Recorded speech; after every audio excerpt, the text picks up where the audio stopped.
Elles sont là, tapies dans l'ombre. Difficile de les apercevoir, les chauves-souris volent vite. Pipistrelles ou encore murins, au château fort de Guise, il y en a 151 de 6 espèces différentes.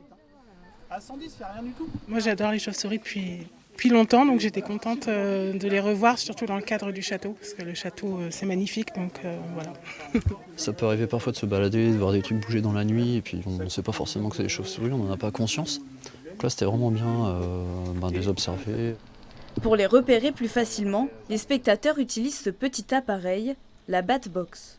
Le fonctionnement de la Batbox, il est assez simple, c'est-à-dire qu'en fait, c'est un appareil sophistiqué qui va permettre tout simplement de recevoir les ultrasons dessus et de les transformer en sons audibles par l'oreille humaine. Donc ça va ralentir les ultrasons et ça va les transformer. Donc les sons qu'on entend dessus, ce ne sont pas les cris émis par la chauve-souris, mais la transformation de ces cris.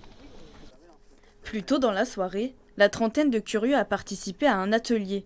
Le but, en apprendre plus sur les chiroptères et déconstruire les mythes liés à cet animal. C'était un bon prétexte pour faire quelque chose, c'est-à-dire interdire aux jeunes filles de sortir le soir. On leur disait tout simplement que si elles sortent le soir, les chauves-souris allaient se prendre dans leurs cheveux et les mordre.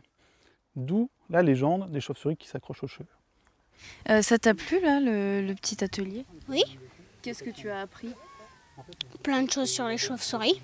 La chauve-souris n'est pas nuisible du tout pour l'être humain, qu'il faut la protéger. Voilà. Ah bah là oui, maintenant les pipistrelles n'ont plus aucun secret pour nous. Une activité d'autant plus importante que les chauves-souris sont protégées par la loi relative à la protection de la nature de 1976. Le plus important là, pour l'atelier, en fait, ça va être de sensibiliser le grand public aux chauves-souris. Ça permet d'avoir tout simplement une autre idée de l'espèce. Et surtout, ça permet d'expliquer aux plus jeunes grâce à un atelier qui est pédagogique et qui est ludique. D'autres activités sont prévues ce vendredi et samedi dans les départements de l'Oise et de la Somme.